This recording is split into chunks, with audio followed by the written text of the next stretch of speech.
This is Guns Unpacked, a podcast where we interrogate, engage, and elevate the terms of the gun debate as we know it. I am your host, Jennifer Carlson, director of the Arizona State University Center for the Study of Guns in Society. Today, I am delighted to welcome Dr. Samantha Simon, who is an assistant professor in the School of Government and Public Policy and the School of Sociology at the University of Arizona. Using ethnographic and qualitative methods, her research focuses on violence, gender, race, and organizational inequality. Her 2024 book, published with NYU Press, is entitled Before the Badge: How Academy Training Shapes Police Violence. And it's based on 1 year of ethnographic fieldwork at 4 police training academies. And it has already received glowing praise, including a starred review at Publishers Weekly. So Dr. Simon's research has been supported by the National Science Foundation, the Russell Sage Foundation, and the American Association for University Women, among others. Her work appears in academic outlets like Social Problems, Law and Society Review, and Qualitative Sociology, and her commentary has been featured in popular outlets like the Christian Science Monitor and The Nation. So welcome, Sam. Is it okay that I call you Sam? Yes, of course. Okay. Yes, thank you so much. I'm so happy to be here. Yeah, thank you so much for joining us. So I love the way you open your book. I love the way you open your book with a vignette from the research that actually led you to study the police. And so usually the way this conversation goes with this podcast is I'm like, what was the thing that got you to study gun culture, what have you? But you actually have it flipped, which I love. So you actually were studying gun culture. You were studying concealed handgun licensing in Texas. And you started meeting police officers who are actually part of these training classes, which was super interesting. And so that's what got you interested in what are police doing with the use of force. And you make it a point to note that both of these field sites, so the gun training and also the police academies, they challenged you and brought you out of your comfort zone with respect to firearms. So I was wondering if you could tell us, what was your first encounter with a gun? Was it in the course of your field work or was it before that? So my first exposure to guns was not in my fieldwork. I'm from Arizona, so this is a pretty gun-friendly state. When I was, 10, maybe 11, I went to a YMCA summer camp. It was a horse camp. I really liked horses at the time. And part of the camp was that we were able to shoot rifles as sort of one of our electives. And again, I was 10 or 11. I don't think my parents knew that this was part of the camp. Maybe they did. But that was my first ever exposure to it. After that, I shot guns with a cousin of mine who owns many firearms out in the desert in Arizona when I was maybe 15 or 16. But with that said, guns were not a part of my everyday life. They were not a part of my family's life. We didn't have guns in the household. So I certainly was not familiar in any way with guns. I'd really only shot 1 or 2 in my lifetime before that fieldwork that you just referenced. Yeah, it's so fascinating because, obviously a lot of people will say, like, I didn't grow up with guns. I'm not at all connected to, gun rights or gun culture or whatever.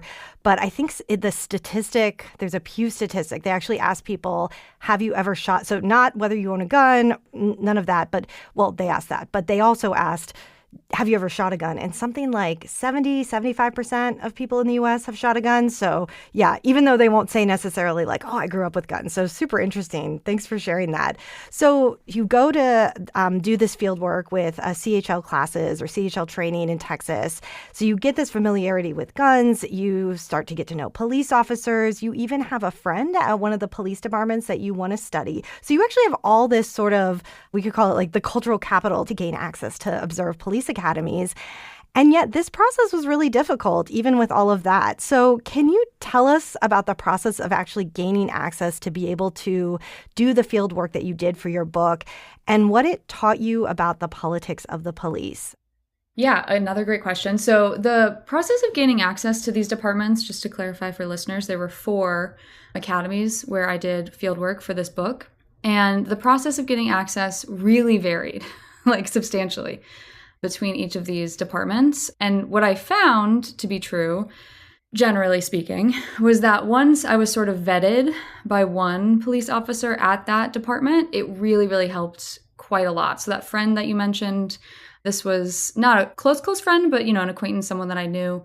When it came up that I knew this person who had graduated from one of the academies, the Rollingwood Academy, kind of recently, the instructors who had previously been quite cold towards me, really not receptive to my presence there, were like, oh, you know her? Like, why didn't you just tell us? We would have been so much nicer to you had you told us that you were friends with her. So I really found that once, they kind of knew that you knew police officers, that you didn't hate all of them necessarily, that you had some sort of personal connection, it was much easier for them to open up a bit, for them to feel more comfortable around me. But even with that, again, each department was different. One of the departments I went to, I was there every single day for several weeks, participating in the academy training along with a class that had just started. And about 3 weeks in, the sergeant calls me into the academy offices and basically just says, the commander has told me that you actually can't come back. He didn't know that you were going to be participating every day, which he did know. We had discussed it. And then the flip happened where, one other department, Rollingwood, had initially told me, absolutely not. You cannot participate in the academy training. And then when there was a switch up in leadership, I had spent more time with the hiring unit by that point. Their academy was like, sure, yeah, you can come to pretty much whatever you want. So it really, it ebbed and flowed. There were ups and downs to the access process. But again, having some sort of personal connection to policing was very helpful.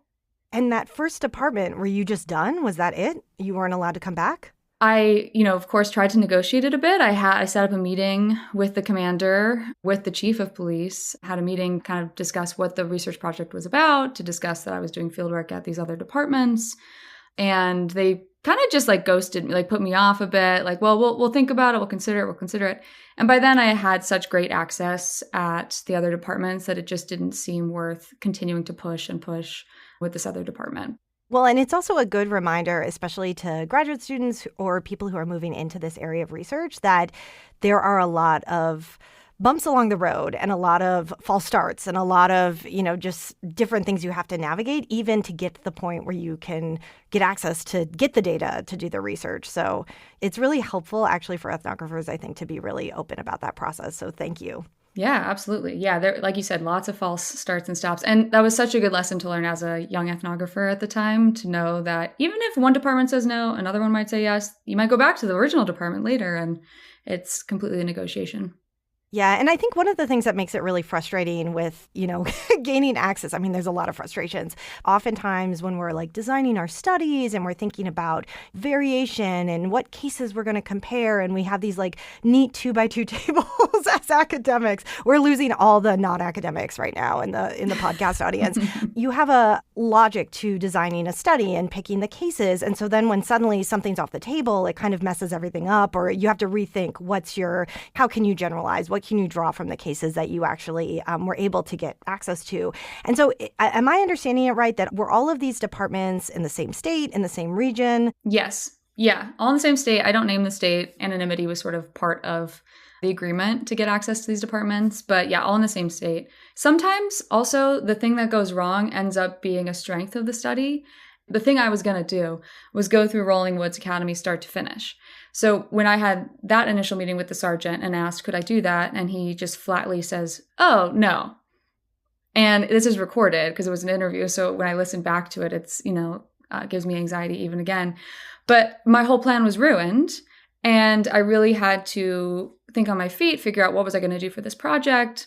I just started talking to any officers who would talk to me, basically, and did get access to a different department and the hiring unit at Rollingwood, which then later allowed me access to the academy at Rollingwood once that sergeant moved on to a different position. But I would have never gone to multiple academies, which I think is absolutely a strength of this book and of this study, had that initial sergeant just told me yes at Rollingwood. Yeah, absolutely. And so in terms of, generalizing out from the agencies that you actually studied, definitely for the context of that state, absolutely, you have a really strong case for generalizing beyond that. But I'm curious, in terms of thinking about regional police cultures, thinking about how, so many of I shouldn't say so much, but at least some of the curriculum is set at the state level. Where do you see sort of the generalizability of what you found? Like, do you think that there are aspects that would be really different if, say, so I'm going to just assume you didn't do the study in California, but maybe you did. Okay, anonymity. California versus Maine versus places with very, very different, not just cultures surrounding violence and guns and gun availability, but also, cultures surrounding police professionalism. Do you think your findings would be really different in a different context? I think it's possible. Of course, I don't know since I didn't do fieldwork in one of these other places, but I do have reasons to think that a lot of the themes, sort of the ethos that I talk about in the book that emphasizes violence that I found at these academies would probably describe many other police academies. And the reason I think that is because there is a lot of, I guess, these departments go to similar events on a national scale. They recruit from similar, like they all go to some of the same career fairs. They're in touch with one another. Maybe not all of them, of course, that's not possible. But there is, to some level, sort of thought leaders also within the policing world. What NYPD does, everybody kind of tries to emulate. To some level, LAPD. There are national conferences for trainers, like for police trainers. ILETA is one of them. There are national conferences for chiefs of police. So they are sharing and exchanging ideas in a way that I think influences one another and creates some cohesion and some similarities across individual departments.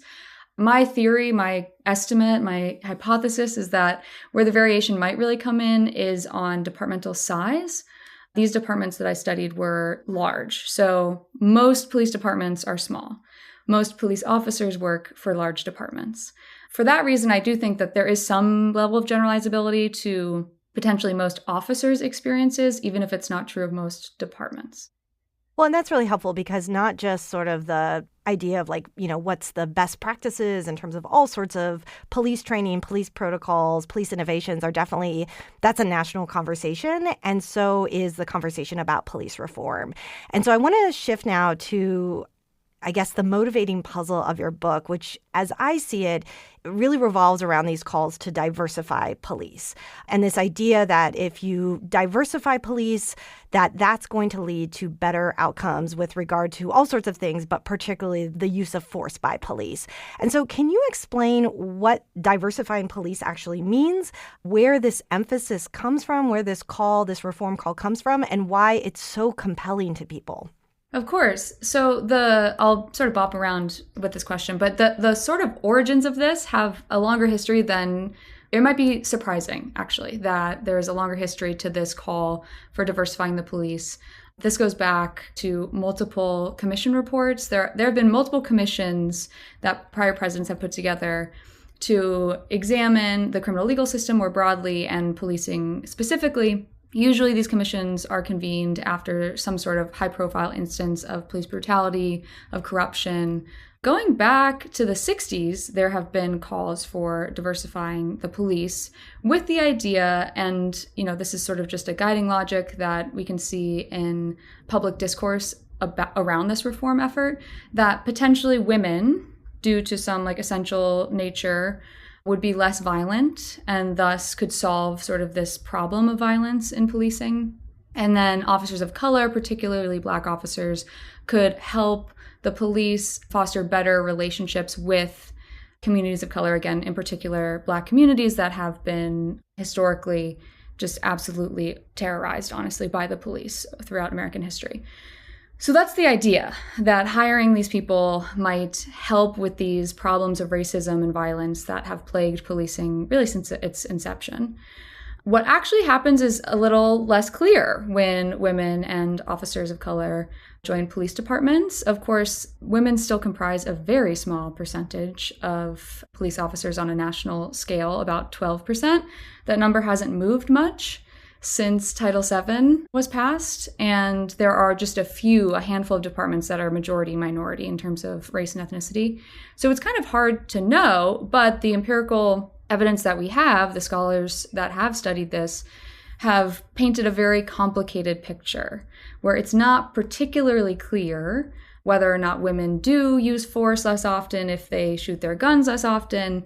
if Black officers in particular, or officers of color more generally, police differently, use force less often or less intensely. There's some studies that suggest that police leadership does matter. So having like a Black police chief may, in fact, curb levels of violence. But this was sort of the guiding logic. Like, we could fix this problem by putting different bodies into this institution. What I argue in this book, I really challenge that idea by highlighting just how resilient and how powerful this organizational process is that happens in the onboarding and training of new officers, that whoever comes through these doors, if you're allowed in and you make it to the end, you really have to align yourself with the institutional ethos, the logics, the culture, and those really emphasize violence. So let's talk about the first organizational process that you unpack in the book, which is hiring and recruitment.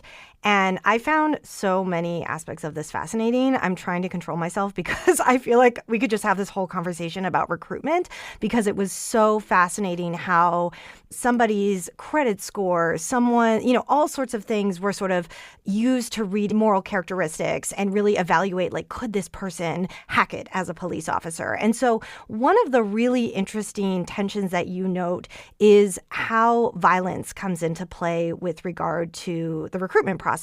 So police recruiters really respond to applicants who talk about having a passion to protect and a willingness to use violence for protection if needed. But then you also note that this is actually nuanced, because they're not just looking for people who can use violence, who are willing to use force, but they're really looking for people who can use the right kind of violence. I think that's the phrase that you use. So how do past experiences with violence and attitudes about violence enter into how police evaluate candidates? So to get hired onto a police department, it can take anywhere from like 3 months if it's really fast to like over a year. So it's a really, really extensive process. And this was sort of puzzling to me, actually, when I started the field work, where I thought, okay, people keep talking about these bad apples, right? Who are sort of, the idea is like sneaking into the institution or making it in. How is that possible, given how extensive this process is? I mean, these background investigations, applicants are paired up or assigned a background investigator who is a police officer, either current or retired, depending on the department. And they spend months digging in to this applicant's background. I mean, they're including the last 10 years of employment, history, any kind of educational history, romantic relationships. At the end of this 40-page packet, they also usually have to include 5 to 10 more references who were not listed anywhere else in the packet. So it's really extensive. As you mentioned, they're looking at credit scores. They're looking at any kinds of contact that they've had with the police, even if it's just being pulled over or a car accident or they were a victim of a crime. And so I was really puzzled, like, okay, if this is so extensive, why are we seeing this outcome at the end, this persistent pattern in violence? And what I found was that the way that they're framing who is a good applicant for policing still is emphasizing this violence, though, as you note, I draw some nuance there about the right kind of violence. So there were definitely instances where applicants were removed from the applicant pool. They were disqualified for using violence that the institution indicated that it disapproved of. So intimate partner violence, for example, if there were documented cases of this, if the prior romantic partners talked about it to the background investigator, then it was, not an acceptable form of violence. Of course, if it didn't come up, if the police had never been called for intimate partner violence, then it would have gone undetected. And there is a case, where I talk about this in the book, where this applicant had not divulged any of that information. And then when the background investigator spoke with the ex-girlfriend, she told the background investigator that this applicant had threatened to kill her at some point during their breakup. The investigator looks into that, says he'll probably be disqualified depending on what more information they find. So there were instances of that. There were instances where, for example, one applicant worked in essentially like a psychiatric unit where force was used sometimes, and they were disciplined multiple times for inappropriate use of force. So in that case, the department absolutely indicated a disapproval of that kind of behavior, of inappropriate use of force while on the job, and that applicant was disqualified and removed from the applicant pool. With that said, they also, through the hiring process, communicated to applicants that they needed to be able to express and demonstrate that they were able to respond to violence with violence. And the way that that was typically communicated was through the board interview. where basically it was usually 3 officers would interview 1 applicant. It was a set list of questions, and one of those questions was, have you been in a physical altercation? And if so, can you describe to me what happened? I was initially quite confused about what the correct response to this would be. Again, this was 2018, so this was just a few years after Ferguson. So police violence was certainly something that was a part of public conversations, public debates, and was highly contentious. So I was confused by the line of questioning. And it became clear there was a right response. And the right response was that I have been in a fight. I didn't start the fight, though. But I definitely responded to the fight with violence. So there was one applicant who, got in a fight at a bonfire in high school. The interviewers sort of asked, like, well, did you throw any punches or did you just try to break up the fight? And the applicant sort of like smirks and is like, oh, I threw a few punches. And that was a good thing, actually, in the context of this line of questioning. So they wanted to make sure that someone wasn't egregiously violent in ways that were unacceptable or ways that had resulted in discipline at work, which would be a liability to the department. But they wanted to, at the same time, ensure that these applicants would rise to the occasion, essentially. And if someone brought violence to them, they would bring it back.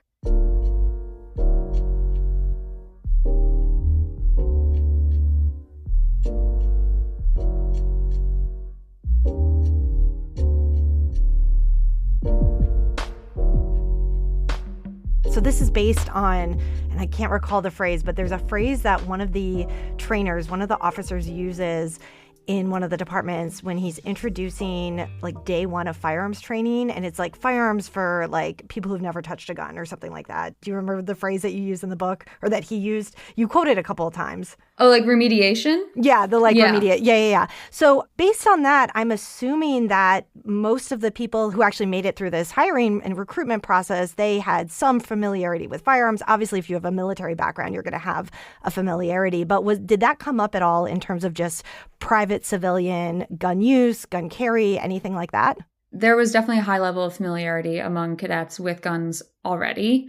There was, interestingly, one case that I didn't see happen, but I heard about it from one of the corporals at Rollingwood, where he essentially said that this woman had quit recently, resigned from the academy because she didn't want to have a gun. And he was perplexed as to how you would even pursue a career in policing if you were uncomfortable with guns, because it is such sort of an integral part of the policing identity. They certainly conceive of it as an integral part of the job. If you aren't comfortable with guns, then you can't do the job. Generally, cadets expressed a lot of excitement about Firearms Week, about being on the range, just looking around. People had a general sense of familiarity, though there were a few instances, someone's like not keeping the gun down range, meaning like potentially aiming the gun at other people, and they would get in a lot of trouble when they would do that. And that's sort of a rookie move, I would argue, when being around guns. So every now and then something would pop up indicating not expertise level or not expert level. But yeah, generally, yes. At the end of the section on recruitment and hiring, you say that these practices set up a, quote, perfect storm. Can you explain what you mean by that phrase and whether there's any way to avoid this perfect storm? The reason I say that is because on the surface, a lot of these qualifications or personality tendencies or life experiences that I describe as being things that the department want, things that are appealing, that indicate that someone is a good fit for policing, on the surface sound pretty good. Someone's disciplined, someone's responsible, someone who's honest. These are generally culturally considered good things. They're things that you want, in the people who are around you. And probably, if you asked anyone just off the street, would you want an honest police officer? Of course, the answer is going to be yes, I do.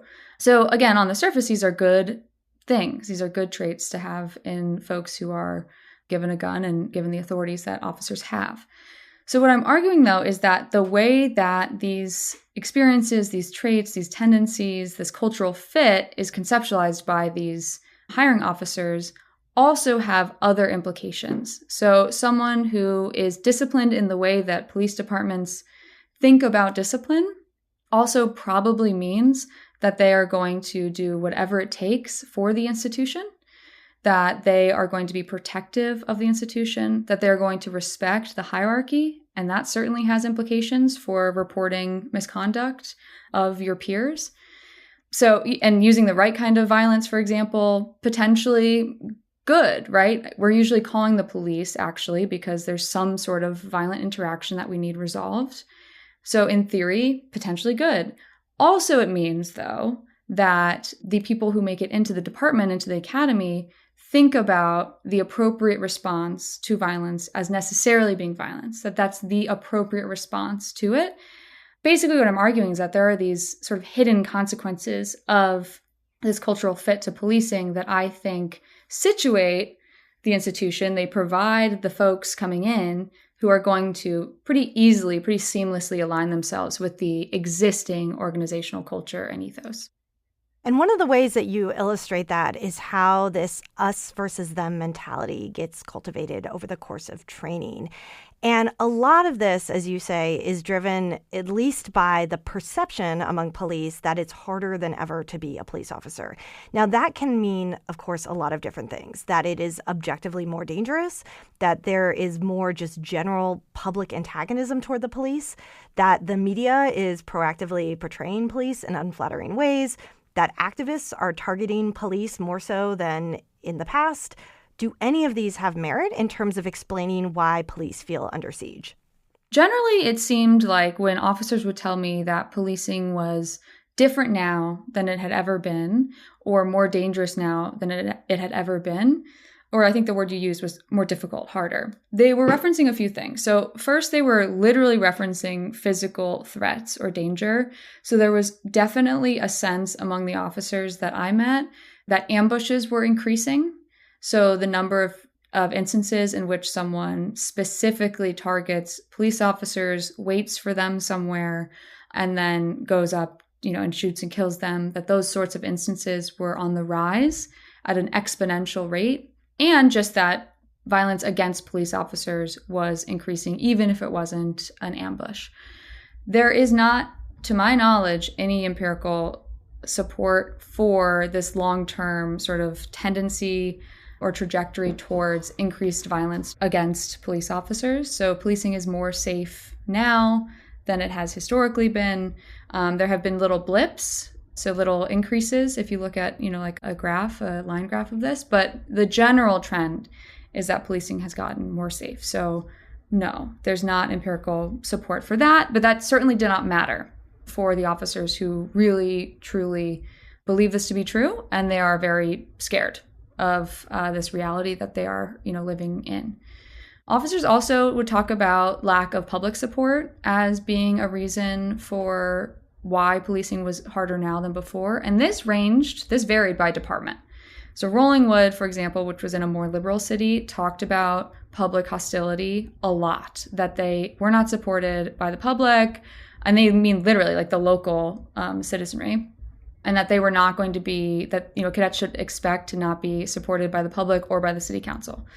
In other departments that I studied, so Terryville, for example, they were not in a more liberal city. And so the instructors spoke on a number of occasions about how they were lucky. They were very lucky to be at that department because the, local public was very supportive of police. They were pro-police. They would help them out. And they were lucky, particularly in contrast to other cities where this was not the case. And then lastly, yes, you mentioned the media. They certainly felt like conversations, media depictions of them were always negative, that the media was out to get them. They would watch Fox News all the time, so there were certainly positive depictions of police. Empirical studies that I am familiar with that have looked at police depictions in news stories tend to show that actually media news stories side with police narratives far more often than they do with, victim narratives. So there's not a lot of empirical support for that claim that they have. But again, it didn't really seem to matter for them one way or the other. The Fox News consumption is interesting because that is a space where police are not portrayed in a negative light, but there's a lot of coverage of the left and liberals being anti-police, right? So they're like kind of getting it from both sides in an interesting way. But yeah, I want to talk about how police talked about protests and protesters and how they saw themselves as policing protests. So you have one point where you quote officer saying something like, it's time to water the hippies, basically talking about tear gas, right? Was that what that was in reference? Yeah. And so, they joked about you being a liberal. And so I'm curious, given this antagonism, whether you had any officers or any cadets who kind of paused and were like, hey, wait a second, I'm here to protect the Constitution. That means protecting free speech. Was there any pushback to sort of this general, like, we got to water the hippies, we got to deal with the left, we got, another protest? Was there any pushback, or was it pretty much just a very conservative oriented space with respect to, thinking about how they engage with political dissent? I never, ever heard a cadet talk about the Constitution as being part of their role as police officers. Of course, they learned that that's part of their job function, but I never, ever heard a cadet reference the Constitution at all, but certainly not in describing their motivation for pursuing police work. Generally, their motivation for pursuing police work, the way that they would describe it, and of course, I write about this in the book, there's sort of an acceptable way of describing your motivation for pursuing police work, was that they wanted to protect innocent, vulnerable people from bad guys. Some of them would talk about, an upbringing where they had parents in and out of jail, and they had a police officer who had really kind of helped them through some of those processes, and they wanted to be that person for another child. So sometimes it was personal experiences, sometimes not, but it was certainly never tied to the Constitution. The one instance that I do remember in reference to this that sort of leaned the other way was a conversation with one of the Black officers at Rollingwood, who was a training instructor for defensive tactics generally. And he talked to me about some of the challenges of being Black and a police officer. He talked about having to work like a white supremacy rally, essentially, as, an officer ensuring their safety as they engaged in free speech. And that was really, really tough for him. He told me, well, I did my job. That is my job. But it was not something that I felt good about, at the end of the day. So that was certainly him recognizing that he needed to protect these people's free speech. That was part of his function in society more broadly, but that it presented certainly some tension and conflict for him. So you mentioned earlier that this perfect storm of recruitment really ends up creating this group of officers that is sort of predisposed to a wide variety of things, one of which is being very protective of the institution of law enforcement. I'm going to ask you a question that might seem out of left field. It will be a left-right question. But, as you wrote about the us versus them divides between police and the public, how police have experienced their jobs as becoming hyper-politicized. Bill, at one point, who's a trainer, makes this comment where he's just so frustrated about the general public thinking that they're experts and that they're the ones that can evaluate what police are doing when they really have no clue, which obviously this is not just Bill that thinks this. This is a widespread sensibility that, the public are not the police experts. I can't help but think of another institution or profession that is very, very similar, which is professors. And I think, police and professors are interesting because, if we look at the left, they have super elevated levels of lack of confidence in the police. The right has very elevated levels of lack of confidence or distrust. I forget what the exact phrasing is on the public opinion data in professors. There were times when I was reading this where, obviously the use of force, there's a lot of stuff that is really not applicable at all to what professors are doing. But, the politicization of a profession, I feel like there were these interesting similarities, parallels. Were there times in your fieldwork where you felt like you were sort of gazing into the looking glass with regard to coming from one hyper-politicized space to another? Sure. I don't think I ever thought about it in those terms while I was there. But I certainly felt some emotional and intellectual tension around occupying both of those spaces that were in conflict with one another. And this came up a lot, both in the policing space, but this also comes up all the time among academics. Again, I can't remember if I ended up writing about this in the methodological appendix, but I remember one instance where I returned to campus for, meetings with advisors or, whatever. And I was in a meeting for the ethnography lab at my department, which is just, a working group for people who are interested in the method of ethnography. And we were deciding what kinds of events we wanted for the semester, what kinds of people did we want to bring in to give talks, to train us. The professor leading it asked, Sam, maybe you want to talk about what it's like to hate your research participants. Whoa. And I was like, whoa. Yeah. I don't hate my research participants. He was like, okay, but you know what I mean? And I was like, I don't. Don't, because if I hated my research participants, I shouldn't be doing this study. But there's an assumption among academics that it is unthinkable that I could relate to police officers, to people who are police officers in any way, or that it is how on earth can I stomach being around them for days, months at a time. And so that felt weird, that, these officers were mocking me and my academic friends sort of on an abstract level. And then my, academic community was completely villainizing. And, there's some truth to both of them, frankly. But it felt weird because I wasn't abstract. I was a real person in both of these real physical spaces. And that felt tough sometimes. Well, and I appreciate you bringing that up because, I think even saying that phrase, watering the hippies, it just sounds so horrible. It sounds so horrible to say. And yet, so I think that people who are on the left, who are liberals, hear that and it's like a punch in the gut to say, well, you hate your research subjects. People on the other side are hearing that as a obvious punch in the gut. And so I think it's a problematic thing that I think a lot about with regard to academia in terms of how we are able to hold space. In order to be a good researcher and to have curiosity, you need to not assume you already know everything about your research subjects. Again, it kind of goes back to that dramatic partisanization between police and professors in terms of what the public attitudes are about those two professions. It really says a lot about us and our civic capacities if even enlightened professors are like, yep, no, we can just slide right in with the partisanship. So, yeah. Again, I'm very critical of the police in this book. What I tried to do was still treat them like people. I'm critical of the ideologies. I'm critical of a lot of the things that they say and they do. I'm critical of the organizational processes that are happening here. But I did sometimes feel this tension where in sociology, I was being taught at school that lived experience was really valuable. And then I was also being told that police officers, their lived experience was not. And of course, there's a power differential here. There's a lot at play that shapes that of whose lived experiences are valuable, whose aren't, whose do we believe. But it was sort of an interesting question that I continued to have as I was doing the fieldwork. Do you feel like you got a courtesy stigma by not just what you were studying, but how you went about studying it? I think it depends on who the audience is. I felt a lot of conflict the whole time. When I was in the field and I was disturbed by a lot of what I was seeing, and also I enjoyed being around some of these people.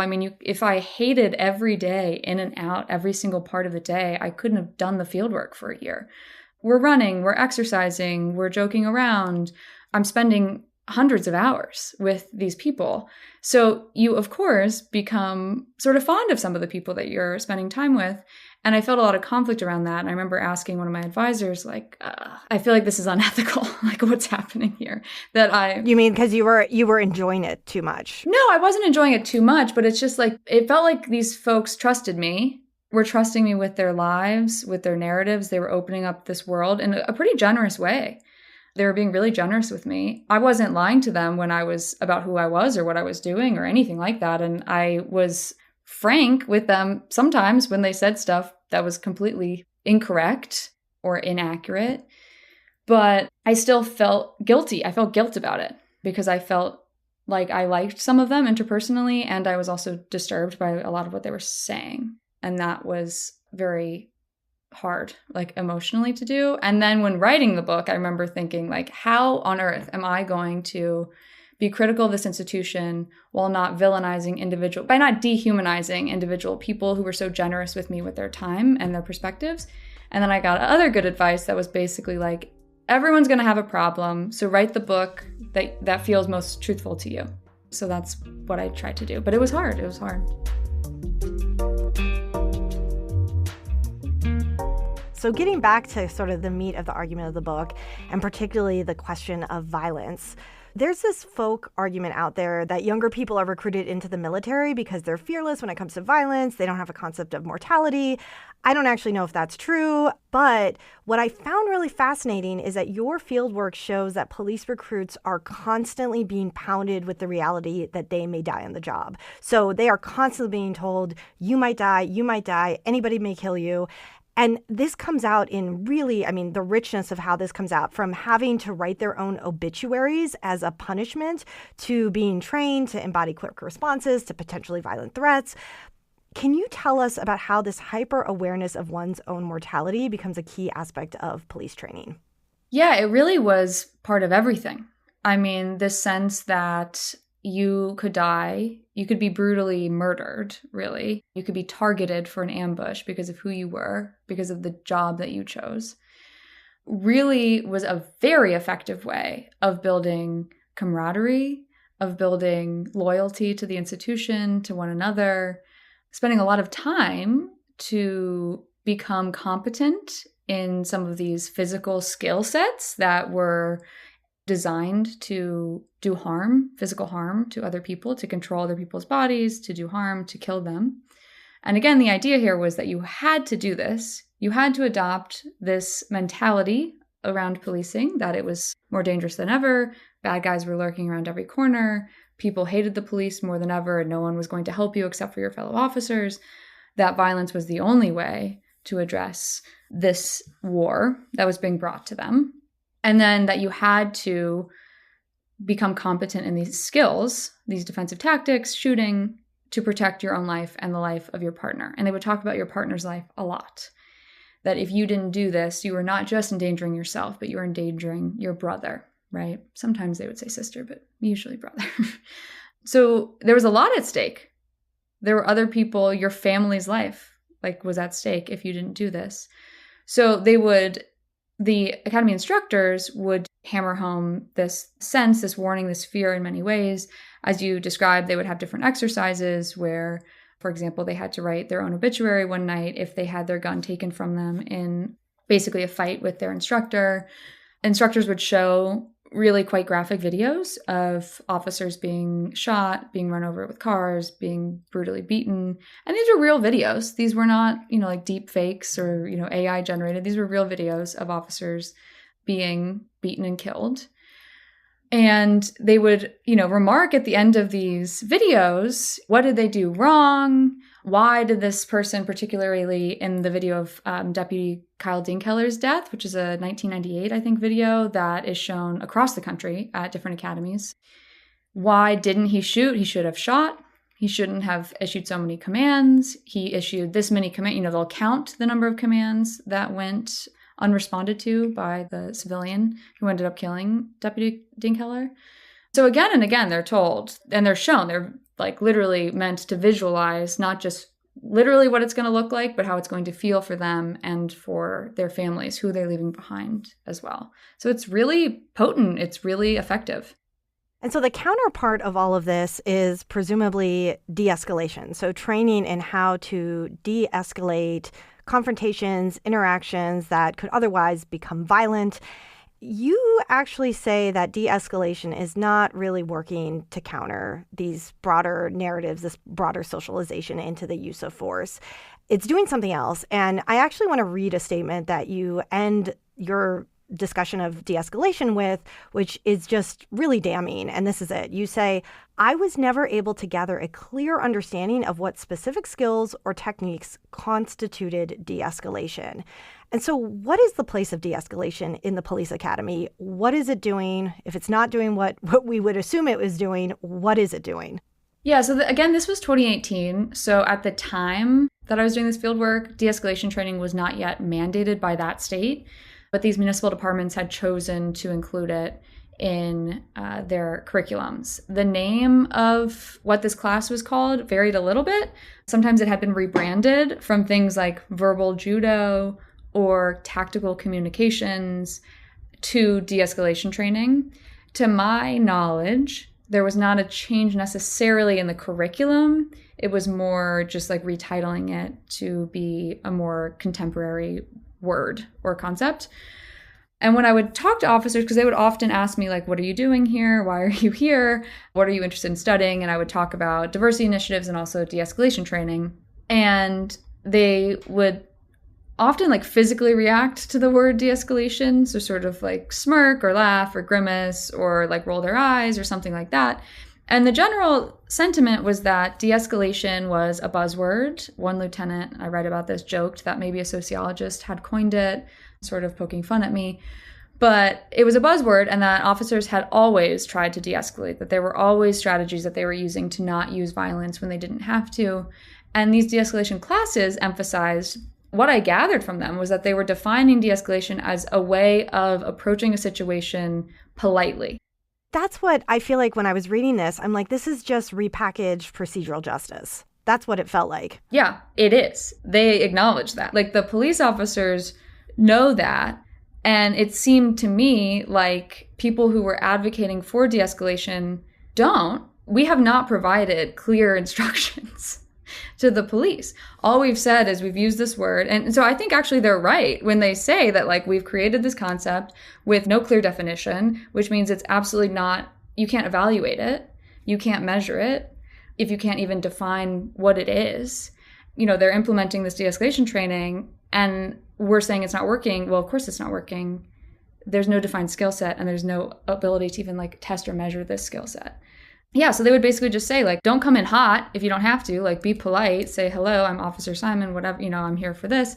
Separate people when they're fighting. I mean, it was truly just things that they had always done. And in the de-escalation class, I was really struck by, and I write about this, that again and again in these classes, it was being emphasized that de-escalation should never be prioritized over officer safety. I remember, you know, I write about this. One instructor said something along the lines of, like, don't make me go to a police funeral because you were using your words when you shouldn't have been. So again, warned that if you use this inappropriately, according to like the way that they're, you know, instructing them, it could cost you your life.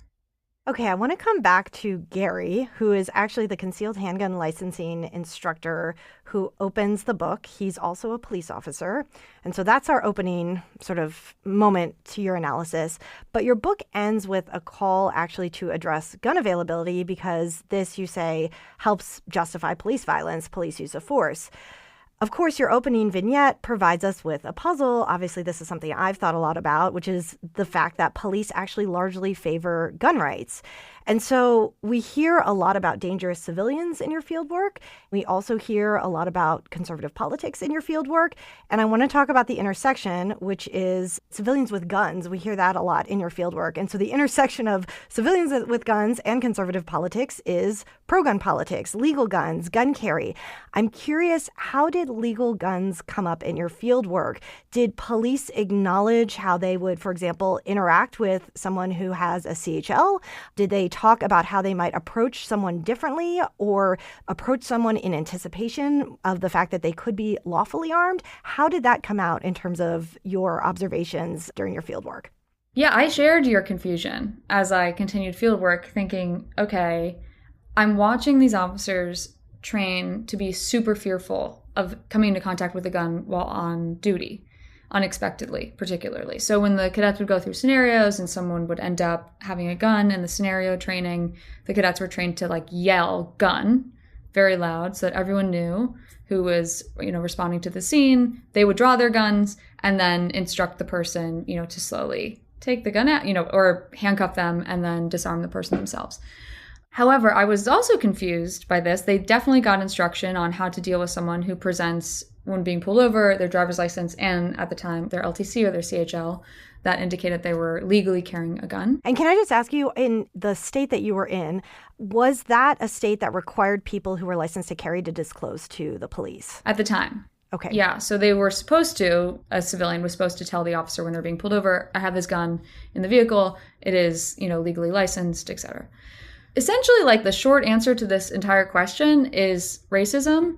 in that officers, they would not necessarily describe a person by race, like, okay, if you pull over a white person or a black person who has, this license. But they would talk about people who had licenses, legal firearms, as almost being like an extension of law enforcement. And I saw that to be true in the fieldwork I did that led me to policing in the first place, where officers were talking to civilians, training civilians on how to use guns. I mean, like literally training them how to do it and talking to them like they were sort of an extension of law enforcement, that they could help law enforcement do their jobs with this license, with this correct training. And that was described very differently from illegal guns. This concept is, of course, like deeply racialized on who can even get this license in the first place, and like long histories of criminalization of like Black communities, Latino communities. But they, I'd ask them, I literally started to ask them, like, you're very fearful of guns. This seems to be the worst thing that you can come into contact with on duty. How are you also so pro Second Amendment?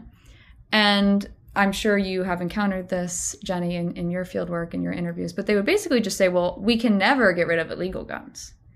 Like, someone who wants to get a gun will get a gun. And then they would reference these like very dramatic news stories of a drug raid where there were bodies in the walls and hundreds of guns in the house, and that there was no way to stop the illegal gun trade, the illegal gun market. So the best thing that they could do was have these people have legal guns, that they were part of their own sort of system of defense, really.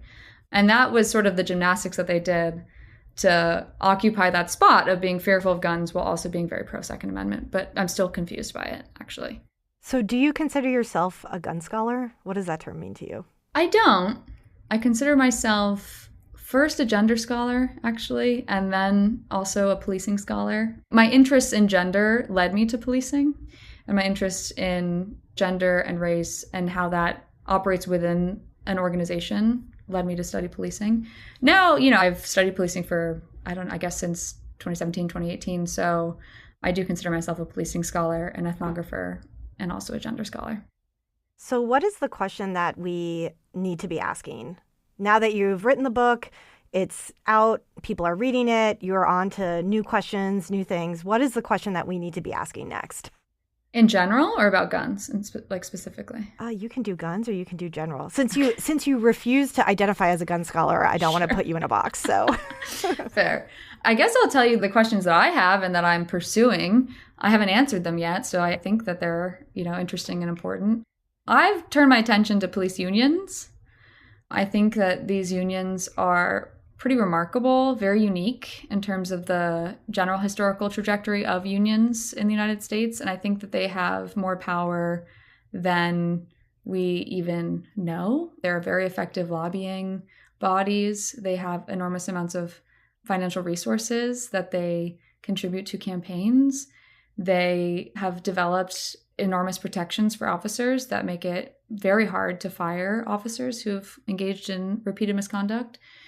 So that's where I've turned my attention, is the role of these unions in use of force, in protecting officers who engage in inappropriate use of force. The second area that I'm not pursuing, but that Michael Ciarevalo at UT Austin is around kind of what I've talked about. And I've done a little bit of work in this area, and I've sort of thought of it as the like scaffolding of policing. So I was really interested when I was in the field that it seemed as though the policing organization depends a lot on different private institutions, different private organizations. So if that's weapons companies like Glock or Taser, these are private companies that sell, their products to police departments. If that's companies like Virtra that have these virtual simulation systems that are like $200,000, $250,000, $300,000 that taxpayer money is going towards purchasing for this training. If that's these testing companies that are contracted out through local governments to test applicants upon entering the department. And then these private training organizations. And that's some of the work that I've done, where a lot of the in-service training that officers are doing 40 hours a year are these private organizations that have virtually no oversight. So there's this entire structure of private companies that are profiting off of policing. And I think that's also an important area. Yeah, and they're also serving the private civilian market as well, which is interesting, one, just in terms of like thinking through that, but also in bringing armed police officer and the armed private civilian closer together in terms of how they think about their guns, how they think about the use of force, all of this whole much bigger project of public order. So super, super fascinating. Last question. What are you reading now? What can you recommend to us? I am reading right now a book called Hardship Duty by Stephanie, and her last name is spelled Bonnes. So maybe it's pronounced Bones. It's a tough read because it's about sexual assault in the military among women, but a lot of the themes are sounding familiar from the fieldwork I've done in terms of how masculinity operates, how these sort of hyper masculine, in my case, somewhat military, in her case, actually military spaces make certain people vulnerable to harassment or assault. So that's what I'm reading right now. Well, thank you so much. This has been an amazing conversation. As often with this podcast, I'm like, we could just keep going on, but I'm going to let you go and just say thank you so much for sharing your brilliance with us. Thank you. Thank you. Thank you for listening. This has been Guns Unpacked, and I've been your host, Jennifer Carlson, the director of the Center for the Study of Guns in Society at Arizona State University. You can learn more about our center and all we do at csgs.asu.edu. Music in this episode is by Blue Dot Sessions. This episode was produced by Regina Ravazova.